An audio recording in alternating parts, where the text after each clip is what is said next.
완전하신 사랑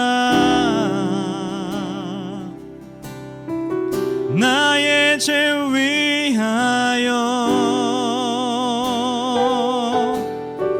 십자가 지신 주 생명 주시고 자유케 하셨네.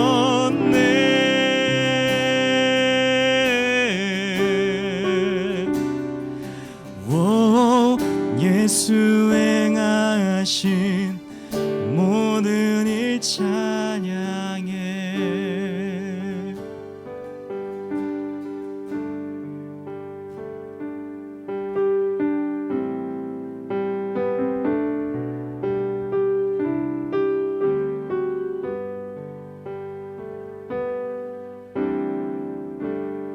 내 삶의 소망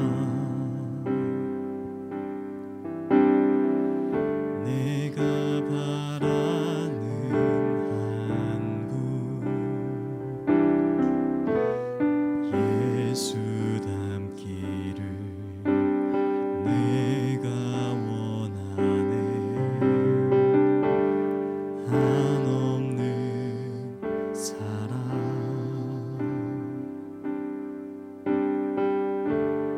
풍성한 긍휼 예수 닮기를 내가 원하네. 예수 닮기를 예수 보기를 예수만 높이길 내가 원하네. 내 평생 소원 예수 닮기를 예수만 닮기를 내가 원하네.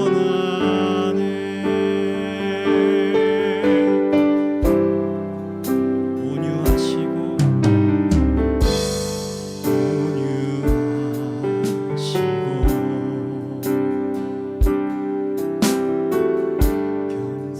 겸손하신 성품 예수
예수 보기를 예수만 높이길 내가 원하는 내 평생 소원 예수 닮기를 예수만 닮기를 내가 원하네.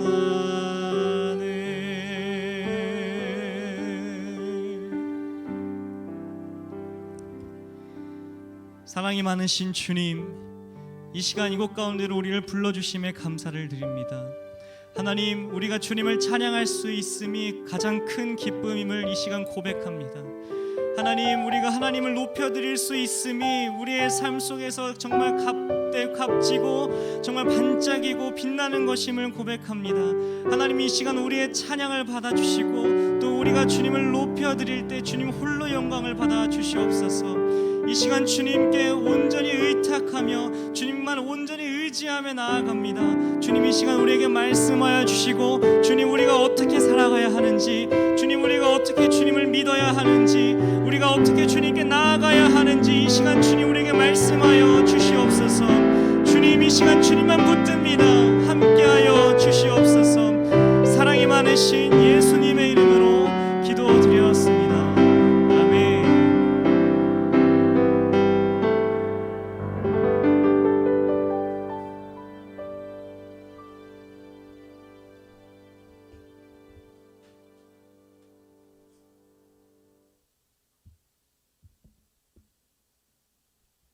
자, 오늘 함께 나눌 성경 말씀 함께 읽도록 하겠습니다. 오늘 함께 나눌 성경은 창세기 12장 1절에서 9절까지 말씀입니다. 창세기 12장 1절에서 9절까지 말씀 우리 자막으로 해서 한 목소리로 다 같이 함께 읽도록 하겠습니다. 1장 시작. 1절 시작. 여호와께서 아브라함에게 이르시되 너는 너의 고향과 친척과 아버지의 집을 떠나 내가 네게 보여줄 땅으로 가라. 내가 너로 큰 민족을 이루고 내게 복을 주어 내 이름을 창대하게 하리니 너는 복이 될지라.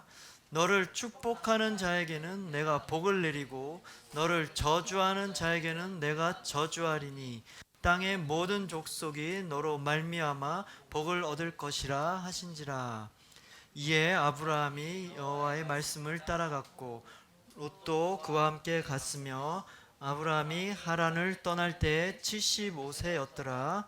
아브라함이 그의 아내 사레와 조카 롯과 하란에서 모은 모든 소유와 얻은 사람들을 이끌고 가나안 땅으로 가려고 떠나서 마침내 가나안 땅에 들어갔더라. 아브라함이 그 땅을 지나 세겜 땅 모래 상수리 나무에 이르니 그때에 가나안 사람이 그 땅에 거주하였더라. 여호와께서 아브라함에게 나타나 이르시되 내가 이 땅을 내 자손에게 주리라 하신지라. 자기에게 나타나신 여호와께 그가 그곳에서 제단을 쌓고 거기서 베델 동쪽 산으로 옮겨 장막을 치니 서쪽은 베델이요 동쪽은 아이라. 그가 그곳에서 여호와께 제단을 쌓고 여호와의 이름을 부르더니 점점 남방으로 옮겨 갔더라. 아멘. 자, 우리 친구들 8월 한 달 동안은 우리 친구들이 잘 아는 아브라함을 통해서 순종에 대한 이야기를 함께 나누려고 해요. 먼저 순종이라는 것이 무엇일까요? 국어사전을 찾아보면 순종이라는 것은 어떤 권위에 순수히 따르는 것, 이걸 순종이라고 말합니다. 근데 여기서 말하는 또 권위라는 게 있죠. 권위는 과연 무엇일까? 권위라는 것은 정당한 방법으로 타인을 움직일 수 있는 능력, 그것을 권위라고 하는 거죠. 뭐 폭력으로 다른 사람을 끌어당기든지 아니면 뭐 사기를 쳐서 다른 사람을 속여서 내 뜻대로 이렇게 한다든지 뭐 이런 것은 정당한 것이 아니죠. 어떤 사람이 스스로 자신의 결정을 해서 그 사람을 따르게 하는 것, 이것이 바로 정당한 권위인 것입니다. 세상에는 여러 가지 권위가 있어요. 쉽게 생각해 보면 집에 가면 무슨 권위가 있을까요? 우리 부모님의 권위가 있겠죠. 그리고 여러분 학교에 가면 무슨 권위가 있겠어요? 선생님의 권위가 있겠죠. 교회에 오면 또 목사님의 권위가 있을 거고, 세상에는 이런 여러 가지 권위들이 있어요. 근데 생각해 보면 이런 권위들은 다 완벽한 것이 아니죠. 완전한 것이 아니라는 것입니다. 부모님이든 선생님이든 목사님이든 모두 다 인간이기 때문에 인간은 언젠가 어느 한순간에 실수를 할 수 있을 수밖에 없는 존재이기 때문에 우리 인간이 가지고 있는 권위, 뭐 그게 우리 눈으로 봤을 때 어떨 때는 대단해 보이고 뭐 엄청 부러울 때도 있겠지만 결코 그렇지가 않아요. 한순간에 다 무너질 수 있는 것입니다. 그러면 어떤 권위가 과연 완벽할까? 여러분들 뭐 짐작하시겠지만 가장 완벽한 권위는 바로 하나님의 권위인 것이죠. 이 세상 모든 것을 창조하시고 이 세상의 모든 것의 주인 되시고 그리고 또 이 세상을 운영해 가시고 그런 운영하는 데 있어서 절대로 실수가 없으신 하나님의 권위야말로 절대적이고 완벽한 것입니다. 그래서 우리는 이런 하나님의 권위가 절대적이고 완벽하기 때문에 기꺼이 우리가 하나님께 순종할 수 있는 것이고 이러한 하나님의 권위에 순종하는 것을 바로 믿음이라고 할 수 있는 것이죠.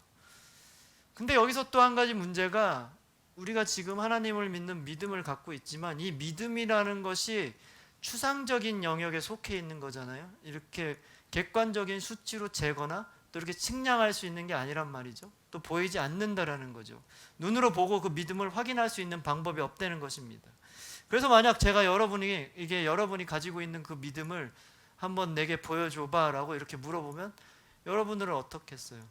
여러분들이 가지고 있는 그 믿음, 분명히 여러분들 하나님을 향한 믿음들이 다 있을 텐데 그 믿음을 보여줄 방법이 마땅치가 않죠. 뭐 마음을 꺼내서 이렇게 보여줄 수도 없는 것이고 그렇다고 또 내가 여러분 속에 들어가서 그 믿음을 확인할 수도 없는 것이죠. 이렇게 믿음이라는 것은 우리의 눈으로 이렇게 볼 수 있는 것이 아닌 거예요. 그러나 한 가지 방법은 있어요. 한 가지 방법을 통해서 믿음을 보여줄 수 있는 방법이 있는데요. 어떤 거냐면 바로 순종이라는 행동을 통해서 그 믿음을 볼 수 있게 되는 거예요. 무슨 말이냐면 하나님의 말과 하나님의 뜻에 따라 순종하며 산다는 그 모습 자체만으로 그 모습이 있다면 그 사람을 하나님을 믿는 그 믿음이 있구나라고 우리는 볼 수 있게 되는 거죠. 따라서 눈으로 볼 수 없는 그 믿음은 순종을 통해서 비로소 우리가 볼 수 있게 되는 것이고 더 나아가서 그 순종이라는 그 태도를 통해서 우리가 갖고 있는 그 믿음이 더욱더 완성되는 거고 더욱더 온전하게 되어가는 것입니다. 그런데 또 문제가 있는데 무슨 문제냐면 그렇게 순종에 사람이 되기까지 이게 과정이 쉽지 않다는 거예요. 결코 사람이 쉽게 순종하지 않는다는 거죠.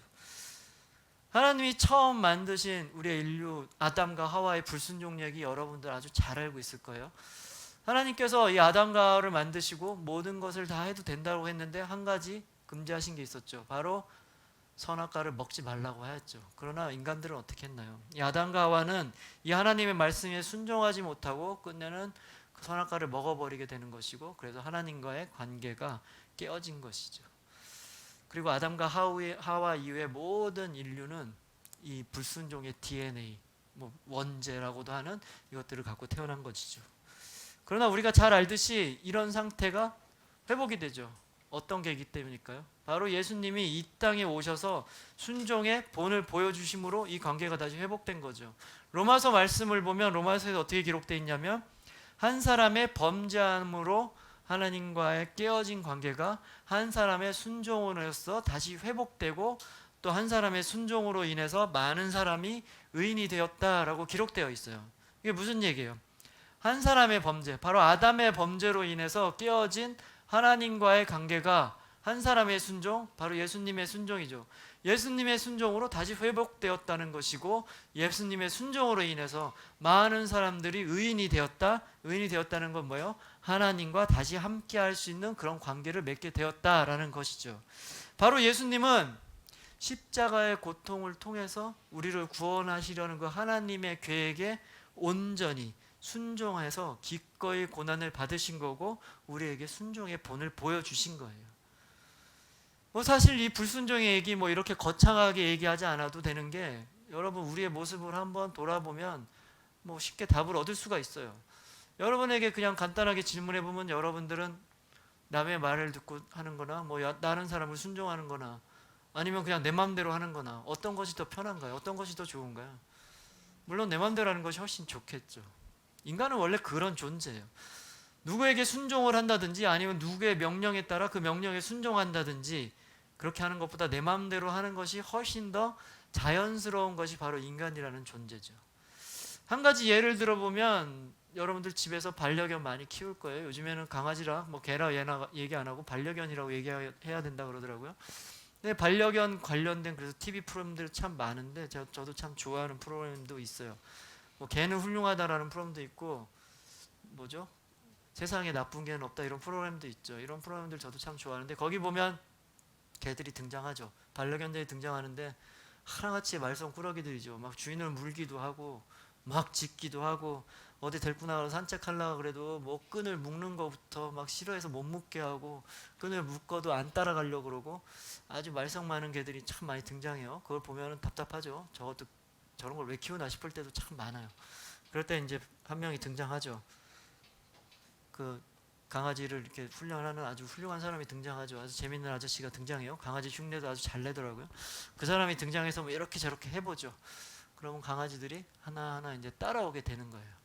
그러면 이렇게 주인의 통제에 따르게 되면 칭찬도 해주고 또 간식으로 보상도 해주고 또 뭐 여러 가지 일들을 통해서 강아지가 이제 주인의 통제 안으로 들어올 수 있게끔 좀 더 괜찮은 강아지로 변할 수 있게끔 이렇게 도와준단 말이에요. 그럼 우리가 그 모습들을 한번 보면 강아지가 막 자기 마음대로 하고 싶다고 막 짖고 막 물고 막 이럴 때가 행복해 보이는가요? 아니면 주인의 통제하에서 이렇게 함께 있어서 행복하다는 걸 느낄 때가 우리가 보기에도 좋아 보이나요? 강아지가 주인의 말 통제 아래 있을 때 주인과 함께 살 수 있었어. 그때 느끼는 행복감이 더 크겠죠. 문제가 해결돼서 다시 강아지와 함께 살 수 있는 길이 열렸을 때 드디어 이제 행복해 보이게 되는 거예요. 마찬가지로 우리가 어떤 사람에게 아니 어떤 하나님에게 순종하든지 하나님 말씀에 순종한다는 것 이게 상당히 부자연스러운 일인데 이것이 자연스러운 일로 오히려 변할 수 있게 되는 이유는 아까 강아지 예와 마찬가지로 바로 그렇게 순종하는 것이 내 뜻대로 내 마음대로 하는 것보다 훨씬 더 행복하고 복된 일이다 라는 것을 우리 스스로 깨달았을 때 우리는 기꺼이 그렇게 순종할 수 있게 되는 거예요. 그래서 하나님께서는 우리에게 여러 가지 사건과 경험들을 통해서 하나님께 순종하는 것이 더 바른 길이고 더 좋은 길이다라는 것을 깨달아 알게 해 주시는 것이죠. 그래서 우리 삶 가운데는 여러 가지 사건들이 있는 거예요. 그런 사건들을 통해서 하나님과 함께하는 것, 하나님께 순종하는 것이 더 좋은 길이구나라는 것을 깨달아 알게 해 주신다는 거죠. 우리는 흔히 아브라함 하면 믿음의 조상이라고 얘기를 합니다. 그렇다고 아브라함이 처음부터 믿음이 있었던 사람은 절대 아니었어요. 아브라함도 완벽한 믿음의 사람, 순종의 사람이 절대 아니었어요. 그런데 하나님께서 미리 준비하시고 계획하신 여러 가지 사건들을 통해서 아브라함이 끝내는 믿음의 조상, 순종의 사람, 축복의 통로로 만들어 가진 사건인 거예요. 이번 8월 한 달간은 바로 이 아브라함이 이런 하나님의 사건들을 통해서 그 만들어진 과정들을 함께 나누려고 해요. 어떤 과정들을 통해서 아브라함이 끝내는 믿음의 사람, 순종의 사람으로 바뀌어져 가는지 그 과정들을 함께 나눠보려고 해요.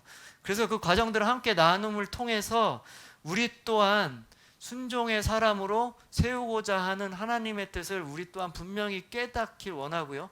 또 그런 우리 삶 속에서 펼쳐지는 여러 가지 사건들, 여러 가지 경험들, 이런 순종 훈련들을 통해서 우리 또한 더욱 믿음의 사람으로 세워지기를 기대해 봅니다. 오늘은 그 첫 번째 시간으로요. 서론이 길었는데 먼저 제목 읽고 시작하도록 하겠습니다. 8월 주제는 아브라함의 순종입니다. 아브라함의 순종 첫 번째 시간, 순종의 시작. 오늘은 순종이 어떻게 시작되는지 그 얘기에 대해서 함께 나눠보도록 해요. 첫 번째로 순종의 시작은 바로 들음으로 시작을 합니다. 먼저 하나님의 말씀을 들어야 순종할 수 있는 거죠.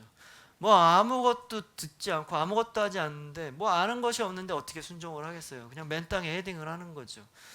그래서 오늘 본문의 1절도 이렇게 시작을 해요. 하나님의 말씀을 듣는 걸로 시작을 합니다.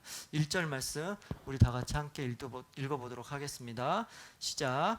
여호와께서 아브라함에게 이르시되 너는 너의 고향과 친척과 아버지의 집을 떠나 내가 내게 보여줄 땅으로 가라. 어떻게 시작했어요? 여호와께서 아브라함에게 이르시기를 이렇게 시작하시죠. 이렇게 시작하죠.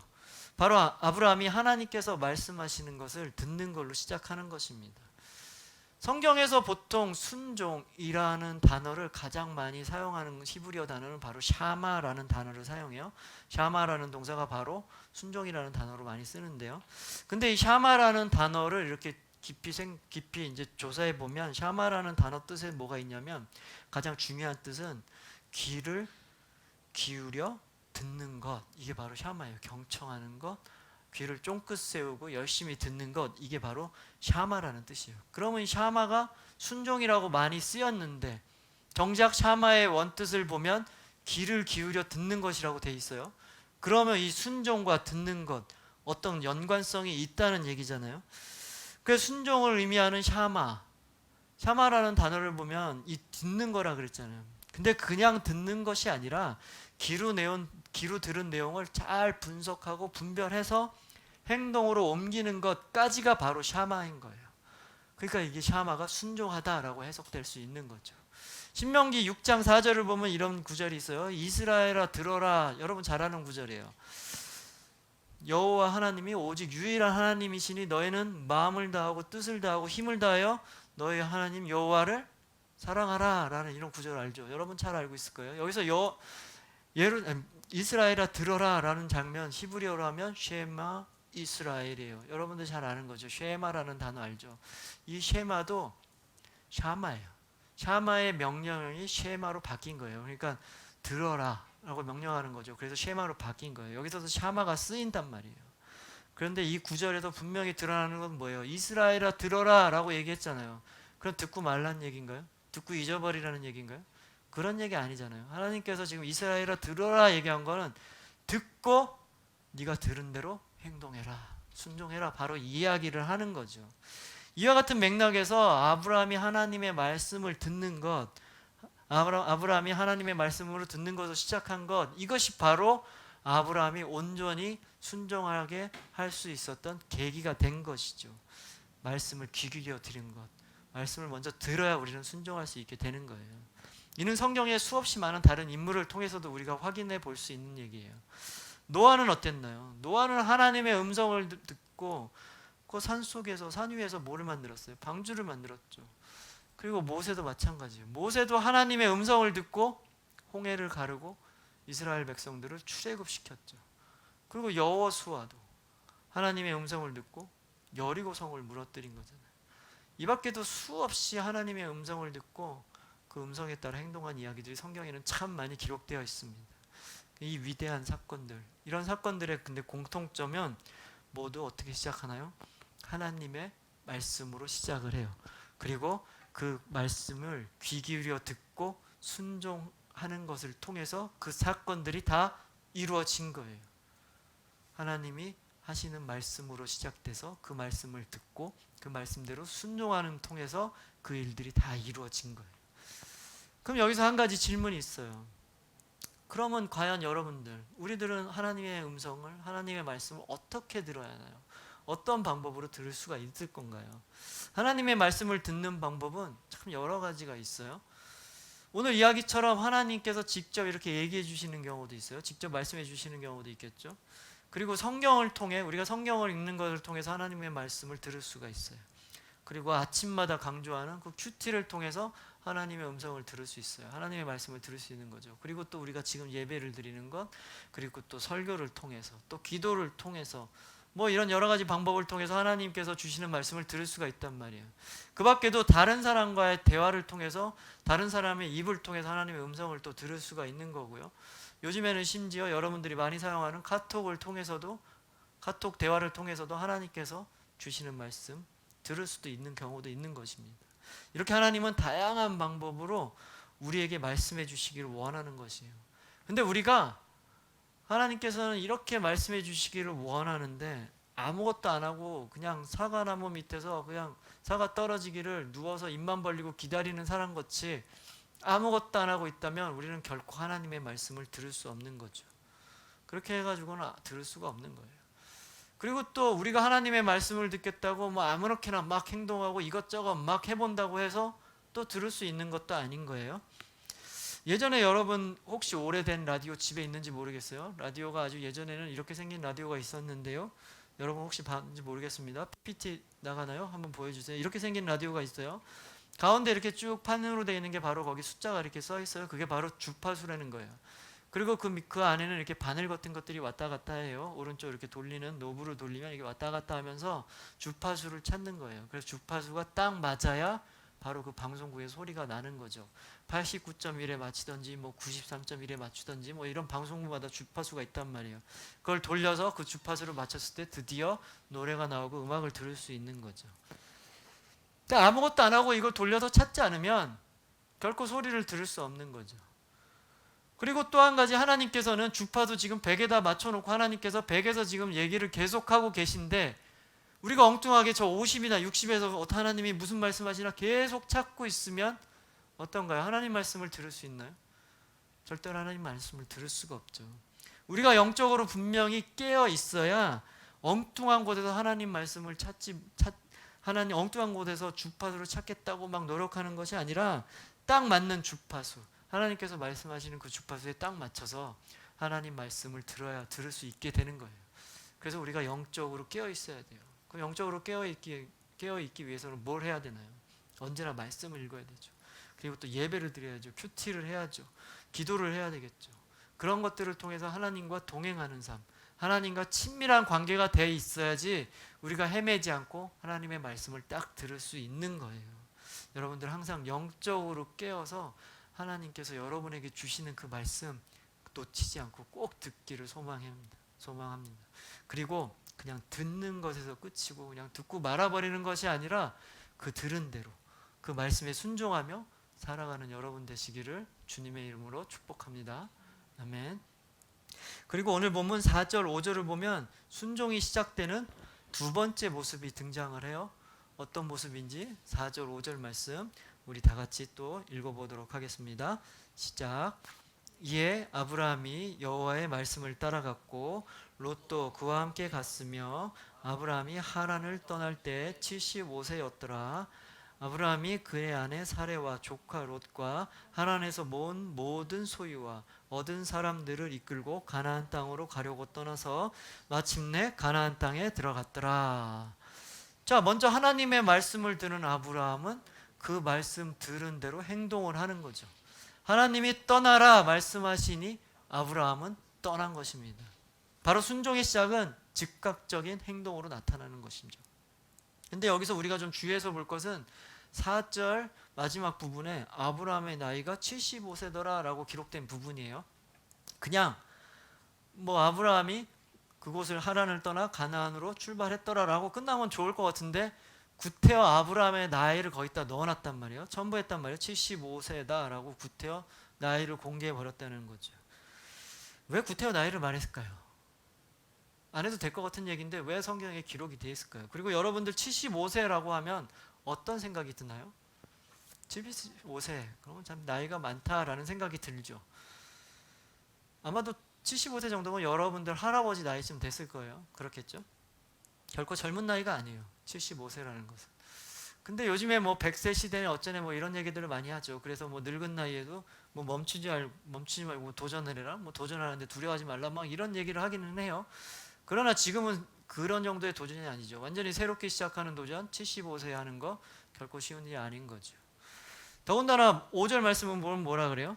하란에서 모든 소유와 하란에서 얻은 사람들을 전부 이끌고 하란 생활을 완전히 청산하고 떠나라는 거죠. 단순히 그냥 나이 든 75세 사람이 그냥 새롭게 어떤 취미를 시작하다든지 아니면 뭐 새롭게 뭐 컴퓨터를 배운다든지 뭐 유튜브를 배운다든지 이런 배움을 하는 것이 아니라 자신의 삶의 기반을 모두 다 완전히 정리하고 완전히 새롭게 시작한다는 것, 이런 일생이 때 큰 사건이 75세라는 그 늦은 나이에 시작되는 것 결코 쉽지 않은 결정이었을 거란 말이에요. 사실 아브라함이 처음 살고 있었던 곳은 갈대아 우르라는 곳이었어요. 근데 갈대아 지방의 우르라는 곳이 그 예전 기록을 살펴보면 상업이 발달한 도시고 아주 문화가 발달한 도시래요. 심지어 그 옛날인데도 화장실이 있을 정도로 아주 발달된 도시라고 합니다. 그리고 지금 이들이 머물고 있었던 이 하란이라는 곳 또한 우르와 마찬가지로 아주 상업적으로 발달하고 도시 문명 자체가 되게 많이 발달한 곳이라고 해요. 그런데 그런 곳에서 편안히 잘 그런 문화들, 문명들 잘 누리고 살다가 갑자기 하나님께서 말씀하신 그 알지도 못하는 땅, 그 가나안 땅으로 모든 것을 다 정리하고 떠난다는 것, 이거 결코 쉽지 않을 거란 말이에요. 더군다나 이 가나안이라는 곳은 하란과 우르에 비하면 시골 같은 곳이라는 것이에요. 아무것도 없는 곳이라는 것이죠. 여러분에게도 지금 살고 있는 그 집, 이 도시를 떠나서 아무것도 없는 그 시골, 편의점도 없고 버스도 하루에 한두 번 오면 많이 오는 거, 가게도 없고 이런 데 가서 살으라 그럼 여러분 살 수 있겠어요? 그런 곳 가서 다 정리하고 거기서 살아라 얘기하면 여러분 떠날 수 있겠나요? 쉽지 않겠죠. 하루 이틀 정도 놀러 가는 거야 즐겁겠지만 그곳에서 계속 살아라 그러면 이게 쉽지 않을 거란 말이에요. 사실 이들은 이 아브라함의 가족은 처음에 우르에서 하나님의 말씀을 듣고 가나안으로 출발을 했어요. 그러나 가나안으로 직접 가지 않았다는 거죠. 우르와 비슷한 하란에 먼저 들린 거예요.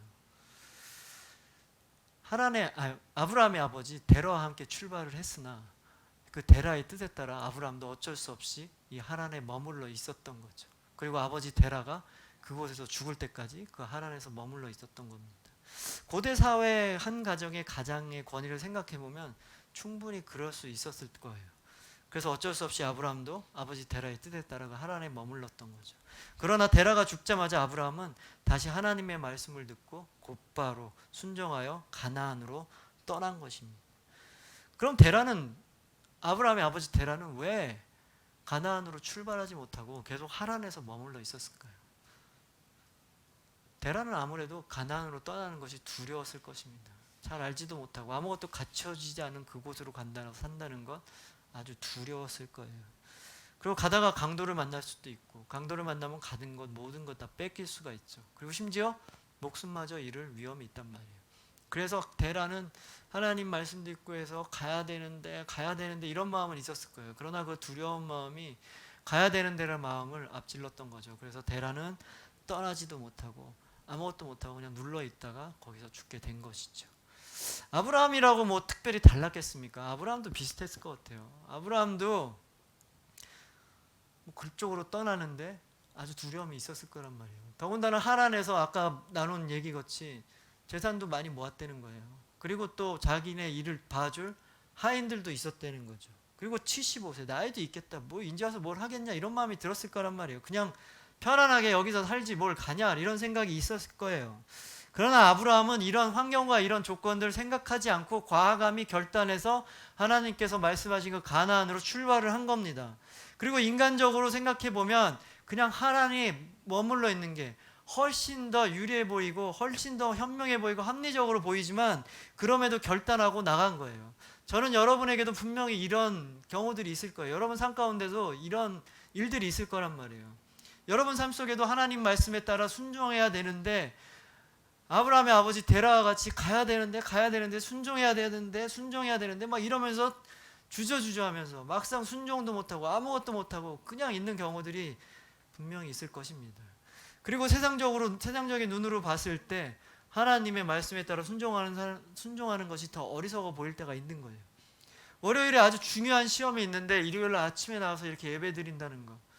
그 아침에 너무나 피곤한데 좀 더 일찍 일어나서 큐티를 해야 된다는 것. 이 밖에도 친구들은 다 같이 밥 먹기 시작했는데 나는 계속 식사 기도를 해야 된다는 것. 이런 것들 좀 답답해 보이고 어리석어 보일 때가 있는 거죠. 세상적인 관점으로 볼 때 그렇게 보일 수가 있다는 겁니다. 그러나 여러분 바로 그때 그렇게 보일 때 내가 주저주저 할 때 바로 그때 여러분 그런 환경 속에서 과감히 결단하고 하나님께 순종하는 여러분 되길 바랍니다.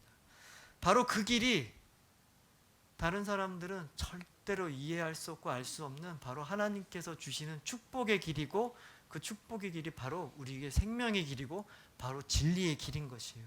꼭 여러분 어떤 상황 가운데 있든지 하나님 말씀에 결단하고 온전히 순종하며 나아가는 여러분 되시기를 주님의 이름으로 축복합니다. 아멘. 그리고 마지막으로 함께 나눌 순종의 시작 세 번째 모습은 바로 신뢰인 거예요. 아브라함이 어떻게 하나님의 말씀에 신뢰했는지 6절, 7절 말씀도 우리 함께 읽어보도록 하겠습니다. 6절 시작. 아브라함이 그 땅을 지나 세겜 땅 모레 상수리 나무에 이르니 그때 가나안 사람이 그 땅에 거주하였더라. 7절. 여호와께서 아브라함에게 나타나 이르시되 땅을 내 자손에게 주리라 하신지라. 자기에게 나타나신 여호와께 그가 그곳에서 제단을 쌓고. 자, 아브라함 일행이 이제 드디어 그 긴 여행을 거쳐서 가나안 땅에 도착을 해서 세겜 땅 상수리 나무에 이르렀어요. 근데 6절 말씀 보면 뭐라 그랬어요? 이르렀는데 그 땅에는 이미 가나안 사람들이 살고 있더라라고 기록되어 있죠. 이게 뭐예요? 이게 뭐지?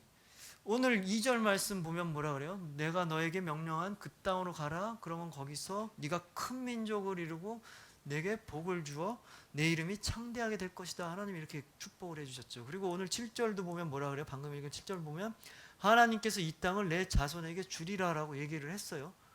근데 그 땅에 가보니까 이미 사람들이 살고 있는 거예요. 하나님에서 너무나 편하게 잘 살았는데 결단하고 기껏 하나님 말씀에 순종해서 이것까지 왔는데 뭐 잘 몰라서 그래서 더 두려운 이 땅 가운데 기껏 왔는데 뭐 엄청나게 발전된 또 편리한 그런 도시도 아니고 생각보다 못한 시골인데 그나마 또 그것도 빈 땅도 아니고 딴 사람들이 살고 있고 이거 뭐 그 사람들과 싸워서 그 땅을 빼앗으려는 건지 이거 아브라함이 처음에 생각한 거와 이거 완전히 다른 결과를 보게 된 거죠. 아주 실망스러운 결과를 보게 된 거예요. 그러나 바로 그때 내 생각대로 아브라함이 자기 생각대로 그것들이 되지 않았을 때 과연 아브라함은 무엇을 했을까요? 7절 끝부분을 보면 그 자리에 제단을 쌓았다 그래요. 그리고 8절을 보면 베델 동쪽 산으로 장막을 옮겨서 그곳에서도 여호와께 제단을 쌓고 여호와의 이름을 불렀다라고 기록이 되어 있어요. 여호와의 이름을 왜 불렀어요? 이게 뭐야? 뭐 기껏 순종해 왔더니 뭐 이거밖에 안 돼. 하나님 저한테 왜 이러세요? 막 이렇게 하나님에서 외치면서 하나님께 따지면서 이렇게 하나님을 불렀는 건가요? 그게 아니죠. 여기서 여호와의 이름을 불렀다는 것은 하나님의 이름을 부르며 하나님께 제사를 드렸다는 거죠. 무슨 얘기예요? 하나님께 예배를 드린 거예요. 비록 지금 일어나는 일들이 내 생각과 달라도 또 내 원하는 것과 다르게 그렇게 원하는 것대로 이루어지지 않고 있더라도 그럼에도 나를 이끄시는 하나님을 나는 신뢰합니다 라는 믿음으로 그런 의미로 제사를 드린 거예요. 만약 하나님을 향한 신뢰가 없었다면 아브라함은 이 상황에서 결코 하나님께 순종하는 거 불가능했을 거예요. 그 신뢰가 있기 때문에 이게 뭐야 괜히 순종해서 왔더니 엉망이네 뭐 이렇게 불평을 얘기하지 않았던 것입니다. 바로 이성적으로 상식적으로 이해되지 않다 하더라도 또 내가 원하는 대로 그 그림이 나오지 않는다고 하더라도 하나님을 신뢰할 때 그 신뢰 때문에 우리는 하나님께 순종할 수 있는 거예요.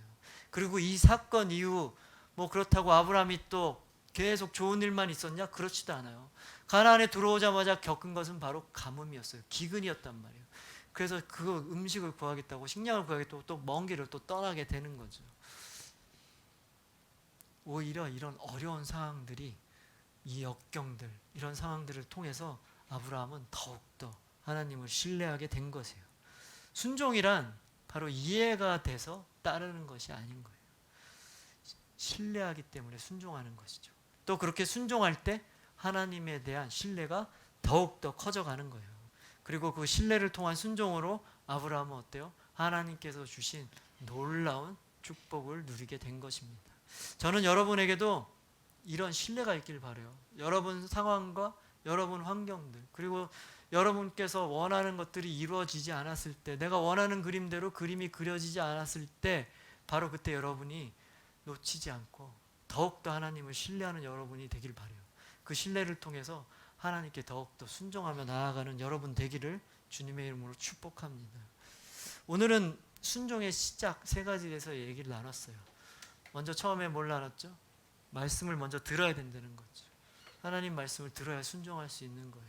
그리고 두 번째로 그 들은 것을 그냥 잊어버리는 것이 아니라 어떤 상황 가운데 있더라도 아주 힘든 상황 가운데 있더라도 결단하고 행동할 때 바로 순종할 수 있는 거예요. 그리고 마지막 세 번째, 그 결단하고 순종한 결과가 내 뜻대로 되지 않고 내 마음대로 되지 않고 내 원하는 대로 되지 않더라도 하나님을 향한 무한한 신뢰를 통해서 우리는 더욱더 순종할 수 있게 되는 거예요. 여러분, 이 세 가지를 통해서 여러분도 순종의 시작을 하는 여러분 되길 바라요. 그리고 그런 순종을 통해서 아브라함에게 주신 축복, 여러분 동안 하나님께서 주시는 그 축복 충분히 누리며 살아가는 여러분 인생 되시기를 주님의 이름으로 축복합니다. 아멘. 자, 우리 함께 찬양하겠습니다. 주 앞에 엎드려라는 찬양할 텐데요, 주 앞에 엎드려 경배합니다. 오직 주님만이라는 가사예요. 내가 가지고 있는 우상들, 나의 보좌를 다 내려놓고 주님만 바라보며 주님만 경배합니다 라는 찬양이에요. 여러분, 이런 마음으로 주님께 순종하며 나아갔으면 좋겠습니다. 항상 주님의 말씀을 듣고 결단하고 항상 신뢰하는 여러분 되길 바라요. 그 결심을 담아, 그 결단을 담아 주 앞에 엎드려 우리 함께 찬양하도록 하겠습니다.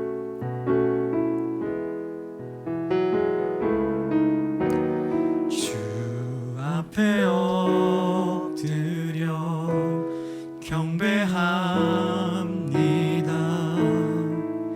오직 주께 주 경배합니다.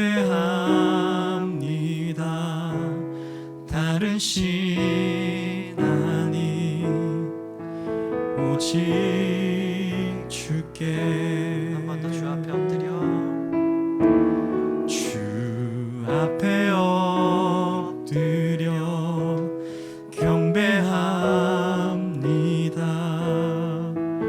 오직 주께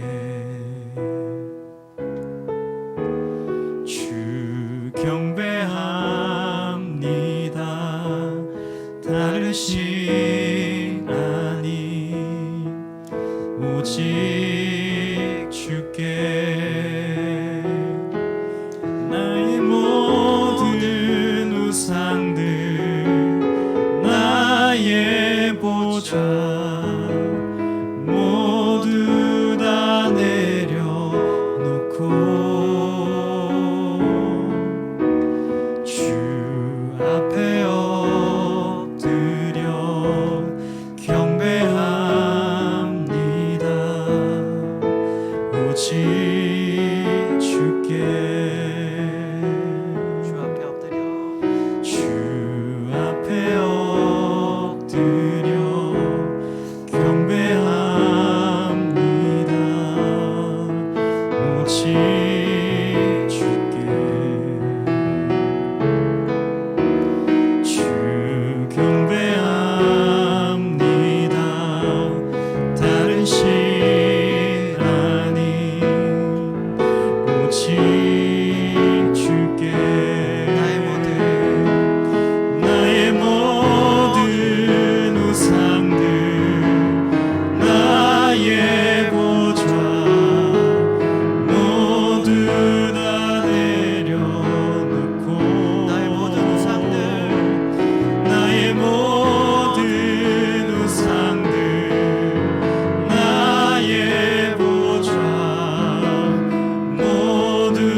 가진 생각들, 우리의 환경들, 또 우리가 원하는 대로 이루어지지 않는 우리의 상황들, 우리의 사건들, 그런 상황들 가운데 있을지라도 우리가 다른 것 바라보지 않고 오직 주 앞에 엎드려 주님만 경배하며 살아가는 인생 될 수 있도록 주님 축복하여 주시옵소서.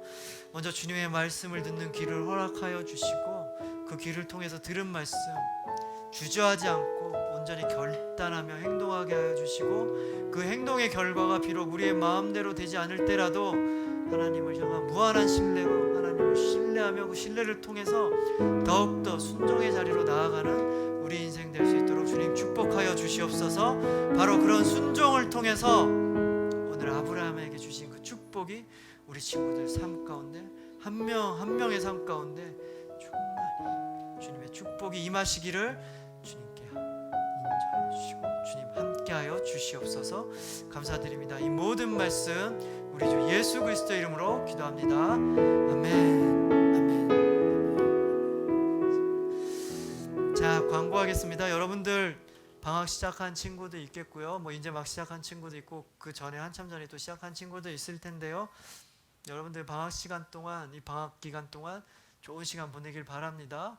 그동안 못했던 것들도 좀 하고, 그리고 그동안 성경 읽는 거 좀 이렇게 늦췄던 거 있으면 좀 읽고, 그 아침에 맨날 못 일어나고 시간 없어서 못했던 큐티들 이 방학 동안은 좀 결단하고 좀 큐티를 해봤으면 좋겠습니다. 그래서 하나님께서 주시는, 여러분에게 주시는 그 음성 잘 들었으면 좋겠고요. 그리고 또 한 가지는 요즘 날씨가 너무 더워요. 날씨가 너무 덥죠. 그리고 또 코로나 이거 잠잠해지지 않고 있는데요. 항상 더위 가운데서도 또 코로나 가운데서도 여러분 건강 잘 지키고 건강하게 여름방학 잘 보내는 여러분 됐으면 좋겠습니다. 그리고 예정된 것은 다음 주까지가 지금 이렇게 비대면이고요. 그 다음 주는 또 이렇게 모일 수 있을지 없을지 아직 잘 모르겠지만 여러분 함께 모일 수 있기를 저는 소망하고, 여러분도 생각날 때마다 같이 모여 예배드릴 수 있는 그 시간을 위해서 함께 기도했으면 좋겠습니다. 자, 주기도문으로 예배 마치도록 하겠습니다. 시작. 하늘에 계신 우리 아버지여, 이름이 거룩히 여김을 받으시오며 나라가 임하시오며 뜻이 하늘에서 이루어진 것 같이 땅에서도 이루어지이다. 오늘 우리에게 일용할 양식을 주시옵고, 우리가 우리에게 죄 지은 자를 사하여 준 것 같이 우리 죄를 사하여 주시옵고, 우리를 시험에 들게 하지 마시옵고 다만 악에서 구하시옵소서. 나라와 권세와 영광이 아버지께 영원히 쌓옵나이다. 아멘. 아멘. 자, 예배를 마쳤습니다. 다음 한 주도 하나님 말씀에